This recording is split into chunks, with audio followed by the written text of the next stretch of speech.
j'ai quelques livres à vous présenter.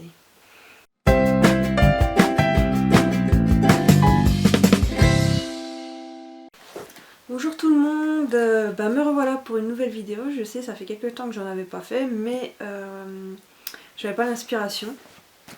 Je voulais faire des vlogs pour le Pumpkin Autumn Challenge et je me rends compte que je lis pas énormément, donc on verra ce que j'en fais. Enfin, je lis beaucoup, mais pas énormément pour le Pumpkin Autumn Challenge. Je lis de tout, sauf ce qu'il faudrait pour ce challenge. Mais bon, c'est pas grave.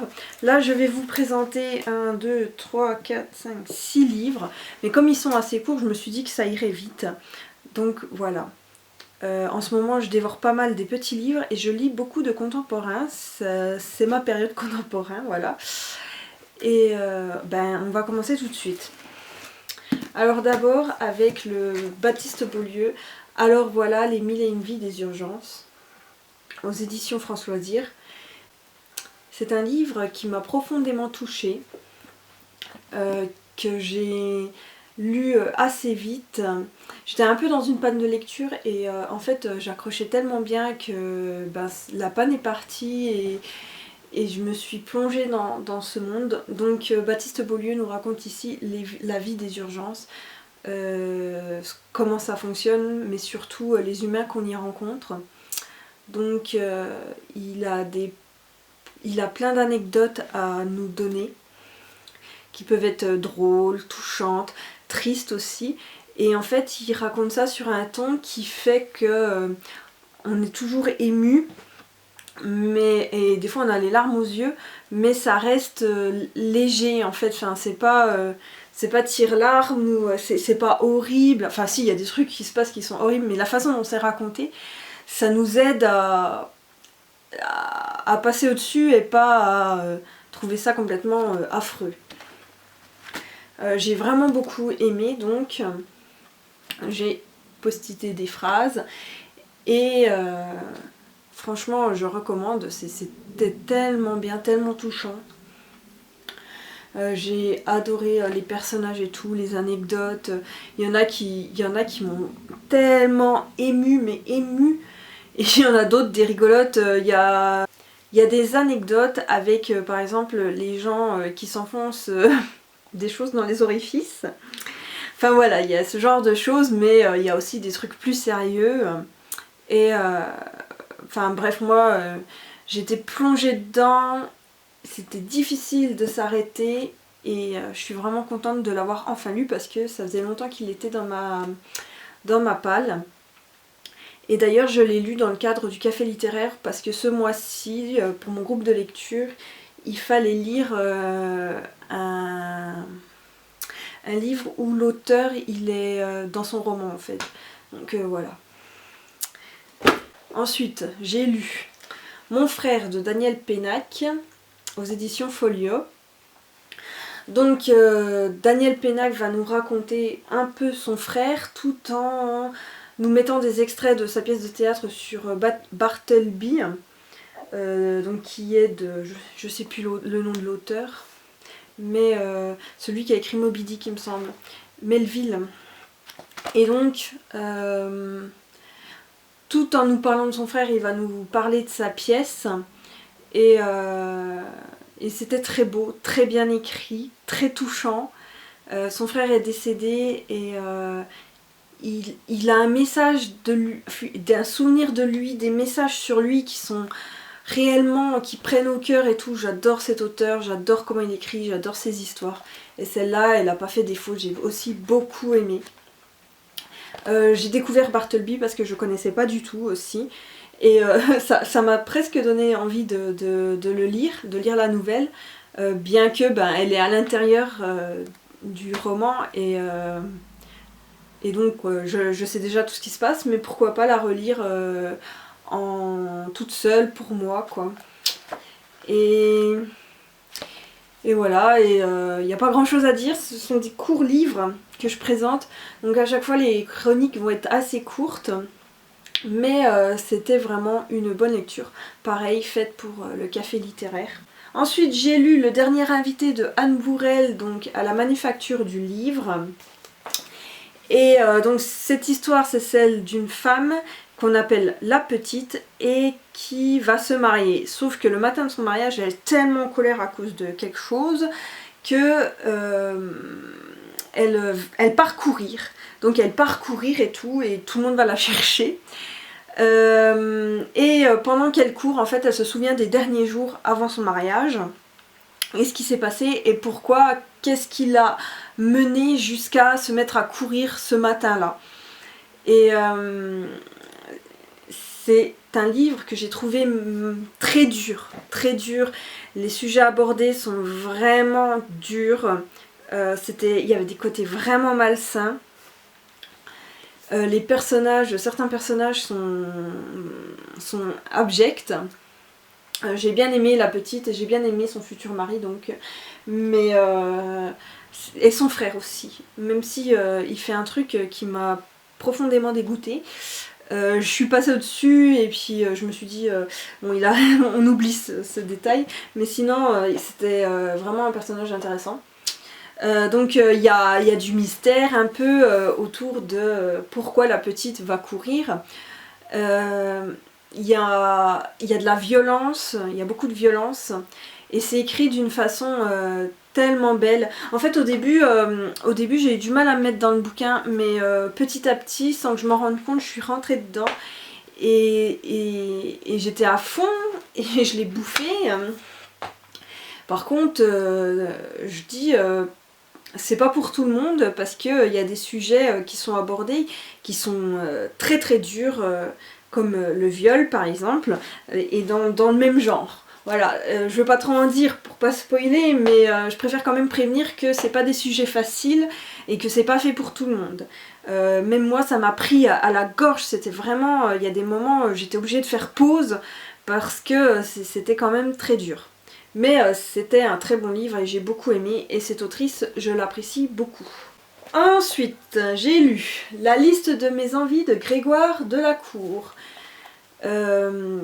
Première fois que je lis un Grégoire Delacour, ce livre, il mourait dans ma palle depuis un sacré bout de temps, et j'ai bien aimé. C'est l'histoire de Jocelyne qui a une vie banale, qui est mercière, qui est mariée, qui a des enfants qui sont assez grands, qui sont partis de la maison. Et un jour, elle va jouer au loto comme ça et elle va gagner 15 millions d'euros. Sauf que voilà, qu'est-ce qu'elle peut en faire ces 15 millions, et elle hésite à les empocher. Parce qu'elle se dit qu'est-ce que je vais en faire. Donc elle se fait des listes.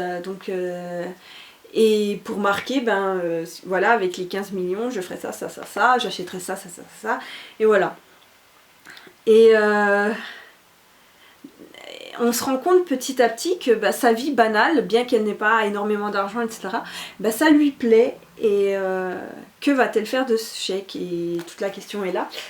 Je m'attendais à un livre feel good, où elle fait une liste des envies, puis il y a un beau message derrière et tout, et certes le message il est beau et tout, il y a des beaux passages, mais je l'ai trouvé vachement mélancolique et vachement triste en fait comme bouquin.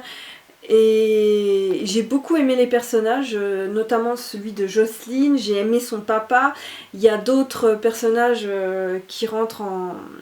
J'ai beaucoup aimé sa fille par exemple, et les rencontres qu'elle fait. C'est vraiment un beau livre, bien écrit, etc. Mais c'est vrai que je m'attendais à ce que ce soit moins mélancolique, que ce soit plus feel good. Mais j'ai quand même beaucoup aimé. La fin m'a serré très fort le cœur quand même, et c'était une bonne lecture que je suis contente d'avoir faite enfin. J'enchaîne avec Le voisin de Tatiana de Rosnay, ou de René, non moi je préfère, je trouve que c'est plus joli de dire de Rosnay, mais en fait je sais pas du tout comment ça se prononce.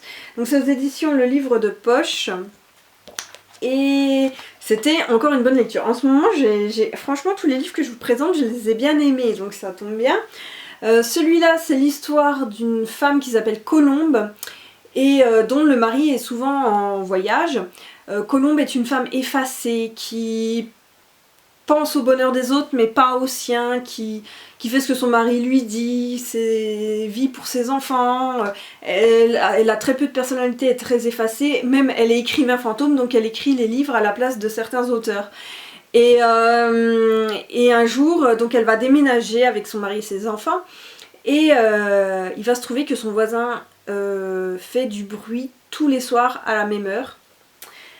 Et ça va la rendre dingue, ce qu'on peut comprendre et tout, mais elle va, parallèlement avec le fait qu'elle est fatiguée, qu'elle en peut plus, qu'elle ne sait pas comment arrêter son voisin, parallèlement à ça, et ben, elle va commencer à en avoir marre d'être invisible, à en avoir marre d'être un fantôme, et commencer à vivre en fait.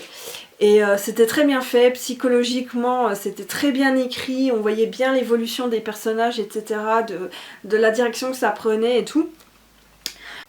Le voisin, il fait super flipper, j'ai trouvé qu'il y avait des passages vraiment malsains et tout, j'avais un peu peur de la fin, ça a un petit côté thriller psychologique, et vraiment j'ai beaucoup aimé cette lecture, et la fin m'a touchée, elle m'a un peu retournée et tout, c'était vraiment bien. Et Colombe est un personnage qui est très très attachant, et j'ai détesté sa famille, enfin ses enfants on les voit pas tant que ça, mais surtout son mari et sa sœur, oh là là, des personnages vraiment désagréables au possible.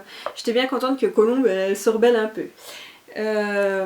Donc une très bonne lecture. Et enfin j'ai lu Gare à loup de Jean Telet, c'est un auteur que j'aime énormément, que je lis beaucoup, j'ai quasiment lu tous ses livres, il m'en manque encore quelques-uns à lire. Et alors l'histoire de Gare à loup, donc c'est aux éditions Pocket. L'histoire de Gare à loup, c'est une petite fille en fait qui a un super pouvoir. Quand elle souhaite du mal à quelqu'un, ça arrive, hein, la chose arrive. Donc cette petite fille qui a ce pouvoir va être remarquée par le président, enfin d'abord par un petit policier, ensuite ça monte en grade et tout. Et donc le président va décider de la faire kidnapper pour qu'elle devienne une arme et qu'elle se débarrasse de ses ennemis. Sauf que Lou, c'est une petite fille de 12 ans qui a beaucoup d'imagination, et elle va un peu faire tourner en bourrique ses kidnappeurs, donc les 3 hommes de guerre. Bon, j'ai oublié les noms et voilà. Mais ils sont enfermés dans un bunker, tous les 4, et ils doivent lui donner des leçons tout en lui demandant donc des fois de lancer des punitions aux gens qui embêtent leur président en fait. Donc souvent ça tourne mal. Et c'était vraiment pas mal, j'ai bien rigolé, j'ai bien aimé l'univers, ça m'a rappelé un peu Boris Vian, de la façon dont est bâti l'univers, parce qu'en fait ça se passe dans un espèce de futur en fait. Et c'était vraiment pas mal. Il y a juste un petit bémol, la fin m'a un peu déçue, mais vraiment tout le reste j'ai tellement aimé, j'ai tellement ri et tout, que bon c'est pas si grave, que voilà, bon tant pis, j'oublie un peu la fin et je me souviens du reste qui était vraiment très bien. Voilà, donc ça c'était une très bonne lecture aussi. Et en fait je viens de me rendre compte que j'avais oublié un livre, donc je vais vous le chercher. Donc le dernier livre que j'ai lu, là pour de vrai, c'est Le libraire de Régis de Samorera, ou je ne sais pas comment ça se prononce, et c'est aux éditions Le Livre de Poche. C'est un livre que ma petite soeur m'a prêté il y a au moins 100 ans, et que je n'ai jamais lu, et je sais pas pourquoi, il était perdu dans ma palle en fait, parce qu'il était vraiment bien. C'est un livre un petit peu absurde, pas de la même façon que Gare à loup, mais il y a un côté un peu absurde, et c'est l'histoire d'un libraire qui vit dans sa librairie, donc elle est ouverte H24, 7 jours sur 7 et tout, il dort dedans, il se nourrit que de livres et de tisanes, et il a un caractère bien tranché. Donc ça nous raconte plein d'anecdotes et tout avec ses clients. Alors il y a des clients il déteste, les clients qu'il aime bien. Il faut savoir aussi qu'il vend les livres que lui il aime, les autres non. Et j'ai beaucoup aimé, je me suis vraiment beaucoup attachée à ce libraire que j'ai trouvé vraiment un peu mélancolique mais très sympathique aussi. Et cette histoire est vraiment touchante. Aussi encore une qui est touchante, mais pas de la même façon que les autres. Et ça fait rire, mais pas tout le temps. Et puis on s'imagine rentrer dans cette librairie et on aimerait bien y aller. En tout cas moi ça m'a vraiment envie de rencontrer le libraire de cette librairie et sa librairie, et de me perdre dans les livres et tout. Et voilà. Donc c'est pareil, c'est encore un petit livre, donc j'en ai pas grand chose à dire, mais si ce n'est que j'ai beaucoup aimé l'écriture, j'ai beaucoup aimé les personnages du libraire. Il y a quelques petits trucs qui m'ont un peu fait grincer, mais franchement, en général, c'est quand même vraiment bien. Et voilà, oui, je suis contente de l'avoir lu, c'était une lecture très courte et très facile. Vraiment un petit bonbon en fait, j'ai trouvé, c'est bien tombé, c'était le genre de lecture qui fait du bien et qu'on aime retrouver. Voilà, donc c'était le dernier livre cette fois-ci que je vous présentais pour de vrai. Et voilà, il y aura eu beaucoup de dans cette vidéo, de voilà. Vraiment une vidéo peut-être un peu brouillon, mais j'espère quand même qu'elle vous plaira. Sur ce, n'hésitez pas à me mettre un commentaire pour me dire si vous avez lu un de ces livres, si vous l'avez aimé ou pas. De mettre un pouce et de vous abonner si ça n'est pas déjà fait. Sur ce, je vous laisse et je vous dis à bientôt et à plus.